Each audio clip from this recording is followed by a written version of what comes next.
La joie et la fierté de quand je vois ma famille regarder un match ou quand je marque un but ou après un bon match que j'ai fait, quand je vois ma famille, voilà, c'est les rendre fiers, c'est exceptionnel.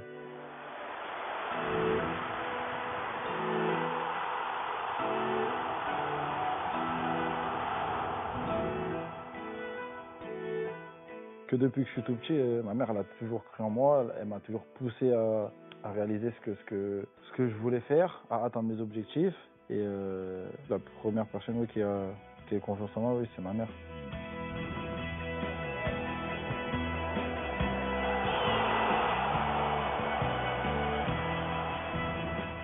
En étant petit, c'était un plaisir, une passion. Et c'est vrai qu'après, rapidement, c'est devenu une obsession. C'est ce que je voulais faire dans ma vie. En franchissant les étapes, c'est vrai que je me suis vite rendu compte que voilà que ce que je voulais faire, c'était jouer au foot une bonne partie de ma vie.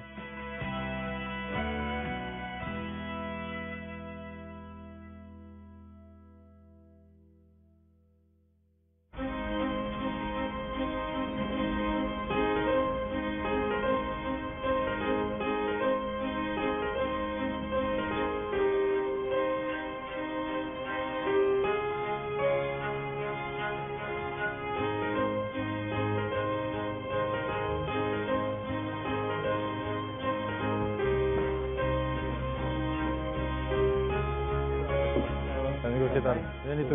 Bien. Sí, bien, bien. Brahimi, c'est vrai que c'est une personne très spéciale, même pour moi, ici à Porto. Il est très généreux, très gentil. C'est pas quelqu'un qui va chercher des histoires ou des problèmes. Il est toujours avec le sourire. Sauf quand on perd un match, là c'est sûr qu'il est pas content, mais bon. C'est quand même un mec très gentil et très droit. Ouais, on peut le considérer un peu comme mon mentor. Brahimi, c'est un joueur bien plus élevé que moi, enfin pour moi. Je sais que j'ai encore quelques lacunes à travailler, mais bon, quand je le vois jouer, c'est sûr que j'aimerais arriver à son niveau. Il aime bien en fait me mettre dans le bon sens.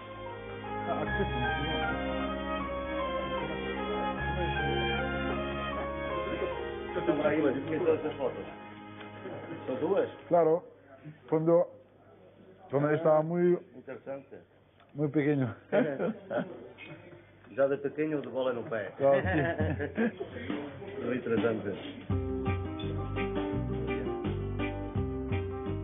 Moi, je suis né à Paris, dans le 12e arrondissement. J'ai grandi à Montreuil.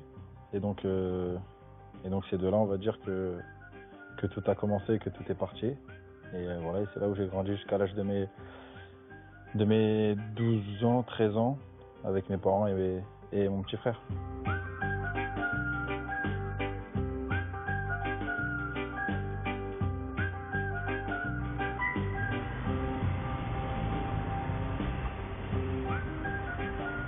Moi, je suis plus petit que lui.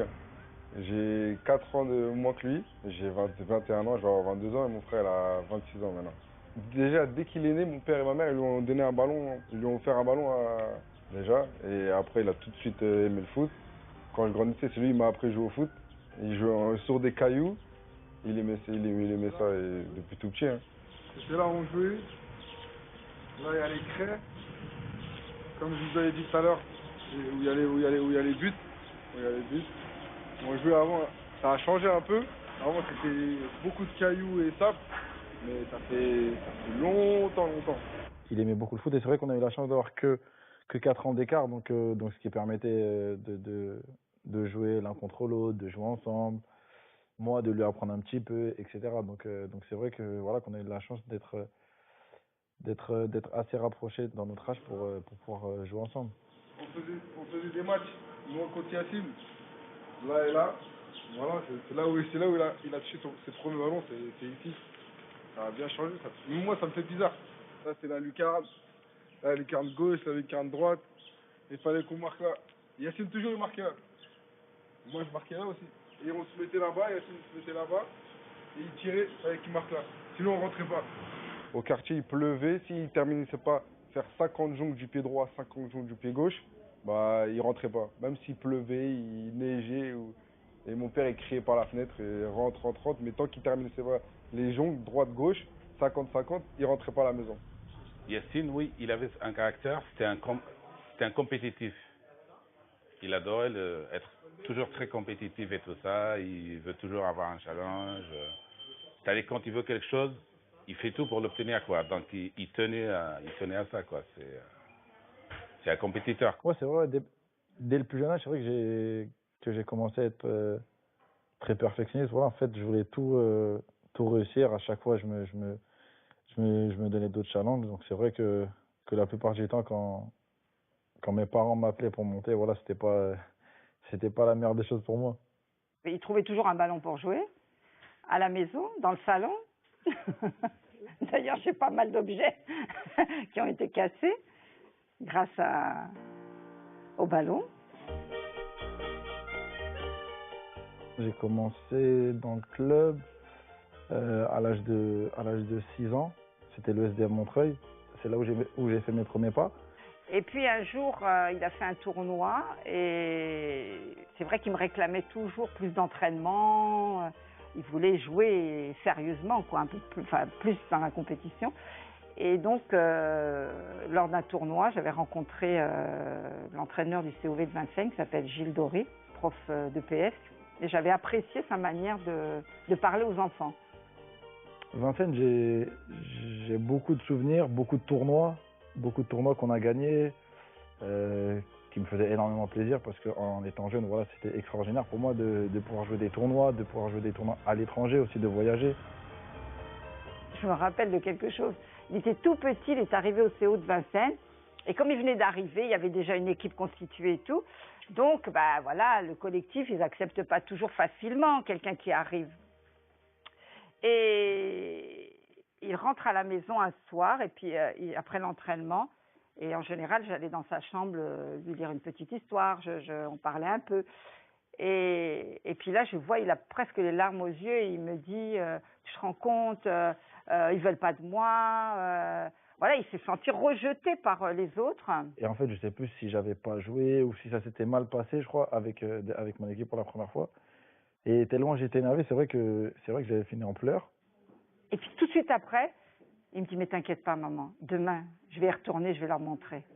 Ouais, c'est vrai, ouais, c'est des souvenirs dont je me rappelle, même ça fait 15-20 ans, ouais, c'est des souvenirs dont je me rappelle. Voilà, c'est Yacine, ça.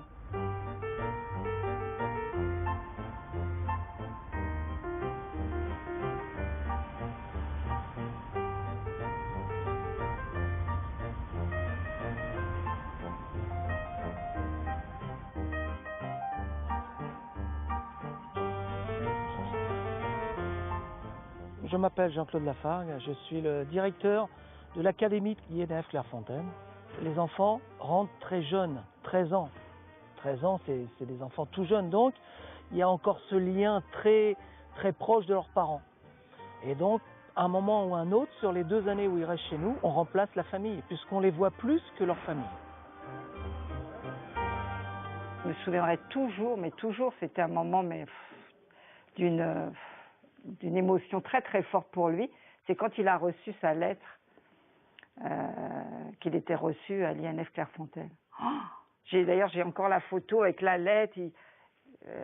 Pour lui, c'était, voilà, il avait réussi la première étape de son rêve. C'est cette année où il y avait vraiment une sélection très dure pour y rentrer. Voilà, on était peut-être 1500 voire 2000 joueurs et au final il y en avait que 23 ou 24 de pris. Donc c'est vrai que là je me suis rendu compte que voilà, que j'avais ma chance pour peut-être un jour devenir professionnel, même si c'était encore loin. Mais voilà, mais c'est à partir de là où j'ai commencé à y penser vraiment. C'était un petit joueur, très tonique, très virevoltant, très souriant. Je sais pas, il pétillait de football, c'était un plaisir de le voir, quoi. C'est vraiment le profil des joueurs que l'on recherche, quoi. Ils font pas les choses comme les autres. Ils n'ont pas les mêmes prises de balles comme les autres. Sur la première touche de balle, vous dites, mais oh, il vient d'où ce joueur? Voilà. Mais quand ils jouent, tout de suite, on a l'impression que la lumière est sur eux. Voilà. Ils éclairent le jeu. Clairefontaine, c'était exceptionnel. La manière dont on vivait là-bas, c'était magique. Tout, que ça soit manger, dormir, les installations pour le foot. Disons que c'était facile dans un sens parce que Yacine était tellement persuadé de ce qu'il voulait faire, c'était tellement fort comme passion. Ce que je ne savais pas, c'est comment il allait s'adapter à l'internat, à se séparer de nous. Nous, on est très famille, voilà. En dehors du foot, humainement, voilà, on grandit aussi beaucoup plus vite parce qu'on est beaucoup plus responsable. On est tout seul. Donc c'est vrai que la plupart des joueurs sont plus matures. Et non, moi en tout cas, moi ça m'a inculqué énormément de valeurs. J'ai énormément appris. J'ai aussi construit mon caractère parce que c'est pas facile. Bon, je me rappelle plus pourquoi, mais il n'avait pas dû écouter une consigne. Donc j'y avais dit, ce week-end, tu démarres pas le match. Donc, je le mets à côté de moi, hein, sur le banc, et on va jouer à Caen. Et à la mi-temps, on est mené 2-0. Voilà. Bon, c'est comme ça, hein, mais... Et donc, je le fais rentrer, et pour me faire voir qu'il était en colère, je vous assure, hein, il a pris le ballon du milieu du terrain, il a dribblé toute l'équipe, il a été marqué, et il m'a regardé. C'est extraordinaire. C'était la meilleure réponse. Malgré le caractère que j'avais, voilà, il a toujours été derrière moi, il m'a toujours poussé, même si parfois il m'a engueulé, il m'a crié dessus, mais voilà, c'était sa manière à lui de me donner de la force, de me donner de la confiance, et voilà, et de me faire comprendre les choses pour que je puisse progresser.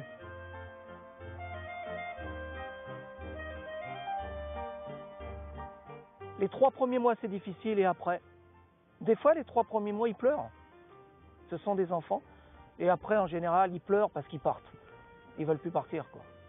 Partir à 13 ans, quitter le concours familial à 13 ans, c'est pas évident et tout ça, mais bon, c'était sa passion, donc nous, ce qu'on pouvait faire, et on pouvait que le suivre et le soutenir, quoi. Donc bon, mais c'était dur, quoi. C'était très très dur. Ma douleur ou ça c'est moi qui la garde.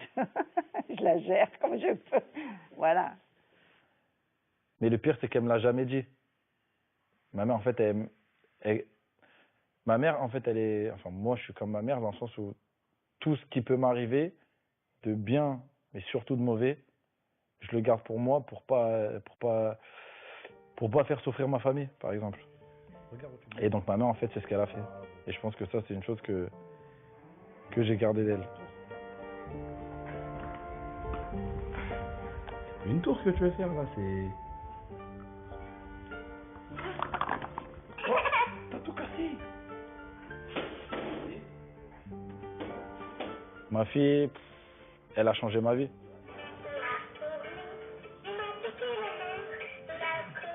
Tu te demandes c'est qui parle. Appuie ici. Appuie là. Il en reste un. Appuie. Avant, je savais que les enfants, c'était quelque chose d'extraordinaire. Mais c'est vraiment le jour où j'ai vu ma fille que voilà que j'ai ressenti des choses qu'auparavant jamais j'avais ressenti. Et voilà, et donc elle a aussi donné un autre sens à ma vie, dans le sens où tout ce que je fais aujourd'hui, voilà, c'est pour elle. Petit à petit, voilà, grandir avec elle, lui permettre d'apprendre beaucoup de choses, lui inculquer énormément de valeurs, parce que voilà, pour moi, c'est aussi ce qui fait partie de la base de la vie. J'essaie de réserver beaucoup de temps, voilà, à ma fille, à ma famille, parce que voilà, parce que c'est important. De la voir heureuse, voilà, c'est ce qui me rend le plus fier.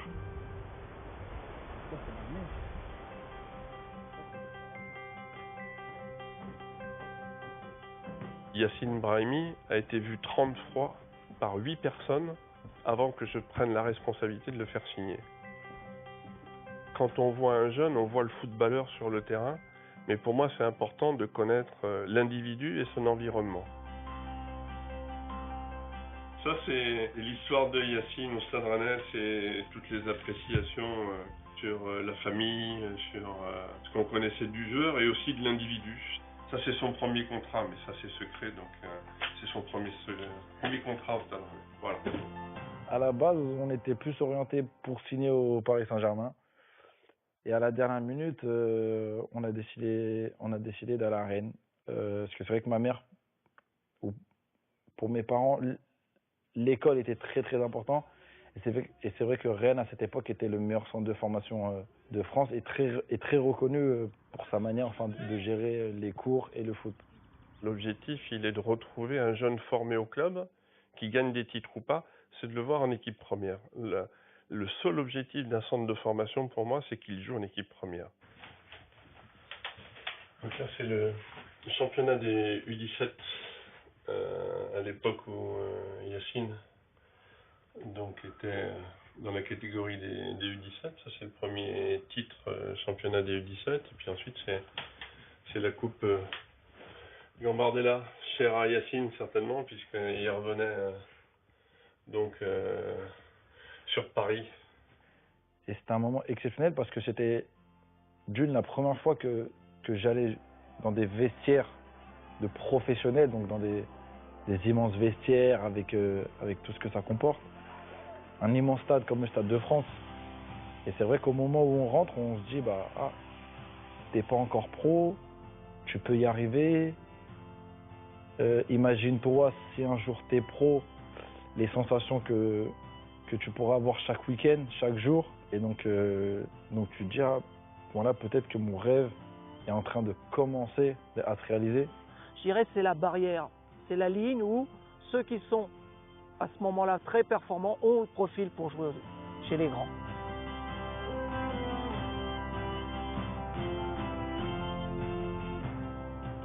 Quand je rentre de Clermont, je reprends avec Rennes. Je fais un super début de saison, ça se passe très très bien. Et là, je me blesse au tibia. Donc je me blesse au tibia pendant 5 mois. 5 mois et demi.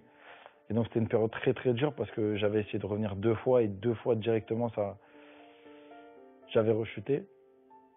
Donc après, je sais pas si le club a pensé que j'étais fragile. Moi, quand je suis revenu, c'est vrai qu'il y avait beaucoup d'impatience aussi de ma part. Donc c'est ce qui a aussi pu créer, on va dire, une certaine tension entre le club et moi. C'est vrai que ça s'est peut-être pas passé comme le club souhaitait ou comme lui le souhaitait. Le foot, c'est extraordinaire parce que j'étais en CFA. Je me rappelle, je venais de jouer un match de CFA avec Rennes. Et la semaine d'après, je me retrouvais au Nou Camp contre le FC Barcelone. Donc, pour moi, c'était tout simplement extraordinaire.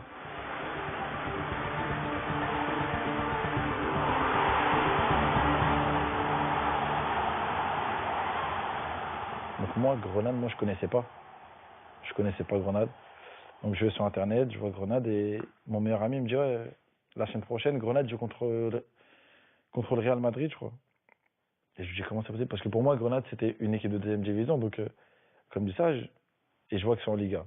Donc là, je rappelle mon agent François Gilles et je lui dis écoute, demain on prend l'avion, c'est le 30, il reste même pas 24 heures et on va tout droit à Grenade. Os jogos da Liga Espanhola dão em todo lado. E, portanto, jogador que esteja a jogar mesmo no Granada sente que tudo aquilo que fizer vai passar no mundo inteiro no dia seguinte. No dia seguinte, o que ele faz, salva os satélites e baixou para todo o mundo. Não é?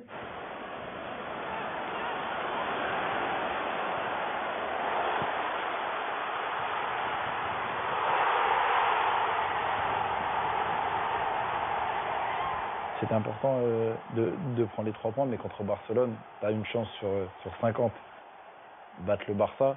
Pour Grenade, imaginez-vous ce que ça peut être. Donc voilà, donc on gagne 1-0 et en plus je marque. Et ouais, c'était exceptionnel.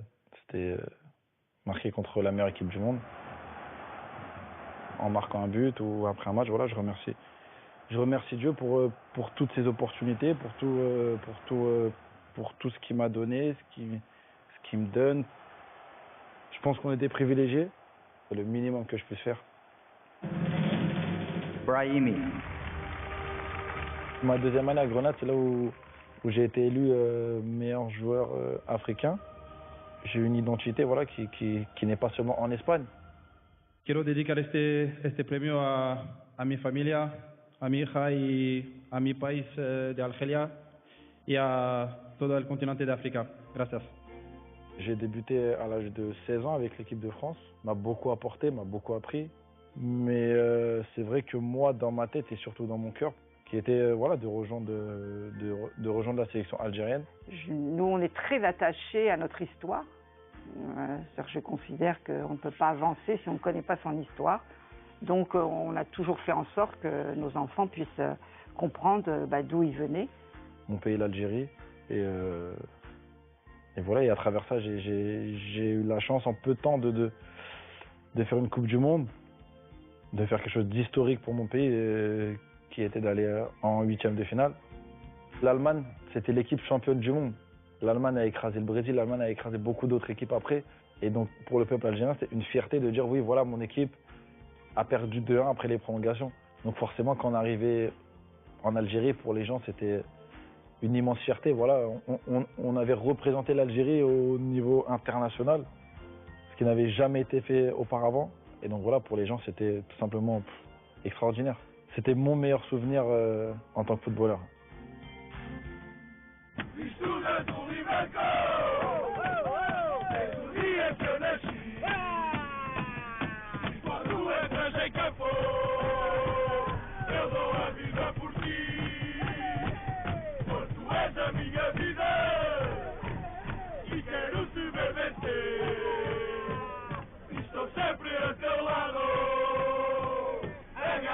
Sou Fernando Madureira, líder dos Super Dragões, a maior claque de apoio de futebol Clube Porto.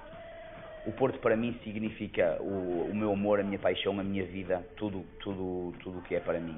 A primeira recordação que eu tenho do Porto é o Porto já não era campeão há 18 anos e eu tinha 4 anos e vim ver no antigo Estádio das Antas, vim ver um jogo e quando acabou o jogo o Porto foi campeão e houve foguetes. Eu tenho na minha memória, eu comecei a chorar no colo do meu pai porque tive medo dos foguetes.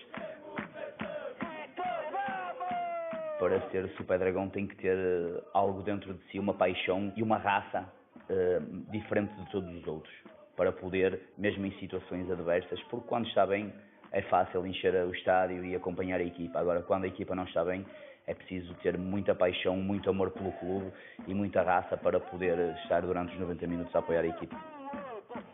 O Porto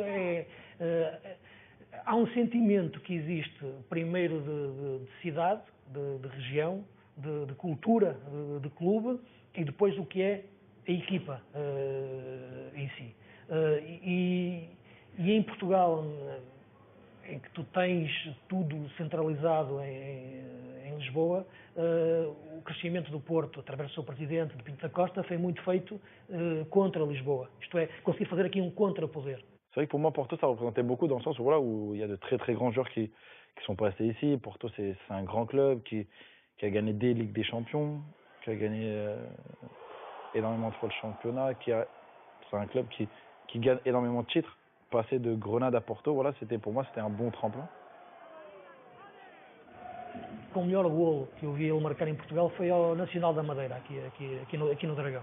Num espaço curto de terreno, dentro da área, a velocidade dele, puxar para fora, puxar para o lado, fintar quase sem sair do sítio, fintar quase parado, até encontrar o espaço para o remate. Para aí me chegou numa altura difícil, em que o Porto perdeu algumas referências antigas de balneário. Eram jogadores que, com o olhar, diziam-te, olha, estás no Porto, não? Não é fácil, neste momento, para o Porto. Brahimi adaptou-se, mas Brahimi continua a ser demasiado Brahimi. Estás a perceber? É por isso que eu te dizia há pouco, o Brahimi do Granada e o Brahimi do Porto, não vejo grandes diferenças. E tinha que haver muitas diferenças. Je sais pas trop ce qui a manqué. Après, c'est vrai qu'après, moi, je suis arrivé à Porto dans l'objectif de gagner des titres. Parce que ce qui écrit la carrière d'un joueur, c'est les titres. Donc voilà, pour l'instant, j'ai pas eu la chance. Mais voilà, c'est dur à vivre. Malgré ça, on reste fort. On continue à avancer. Il faut aller de l'avant. Et voilà, il faut se servir de ces échecs pour faire mieux. Os adeptos gostam de Brahimi, mas os adeptos desconfiam sempre da criatividade quando não produz algum efeito. Não é? Toda a arte, quando não tem um efeito produtivo, muitas vezes cai-te na indiferença, ou até no desprezo, não é? para quem olha para ela, o que é tremendamente injusto.